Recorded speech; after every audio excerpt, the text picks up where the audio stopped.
શોક ગામથી ઉપર એકદમ દૂર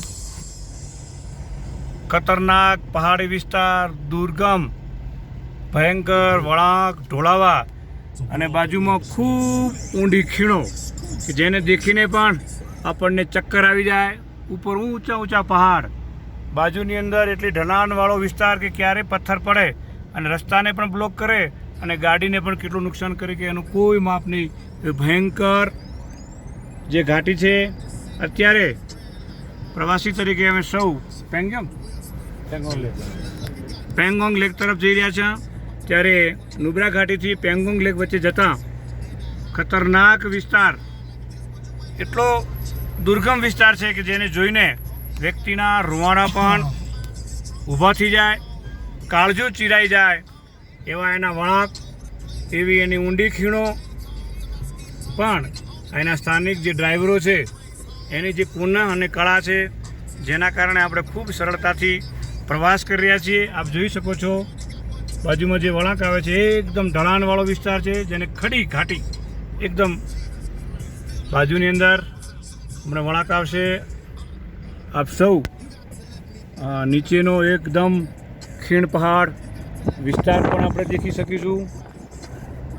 જે સૌથી ખતરનાક ઢળાણવાળા માર્ગોમાં આ હિમાલયાની અંદર સૌથી વધારે દુર્ગમ માર્ગ જેને કહી શકાય છે, દુર્ઘટનાગ્રસ્ત માર્ગ જેને કહી શકાય એવા પહાડમાંથી પસાર થઈ ગયા છીએ. पहाड़ का क्या नाम है जी इसका? इसको क्या बोलते हैं? हाँ, शायांग और दुर्बुक के बीच में, शायांग नदी और दुर्बुक के बीच में आया हुआ उसका એની વચ્ચે આવેલો આ ખતરનાક વિસ્તાર છે. આપ જોઈ શકો છો બાજુમાં બિલકુલ ઊંડી ખાઈ છે. આગળ આપ જોઈ શક્યા છો આગળનો કેટલો ઢાળવાળો વિસ્તાર છે, એકદમ વળાંકવાળો માર્ગ. એની બાજુમાં ઉપર ઊંચી ઊંચી પહાડીઓ આપ જોઈ શકો છો. આને દેખીને પણ તમારું કાળજાને નીચે પણ જો આપ જોઈ શકો છો કે પહાડની નીચે બાજુમાં ઢલાણમાંથી સાધન પસાર થઈ રહ્યા છે.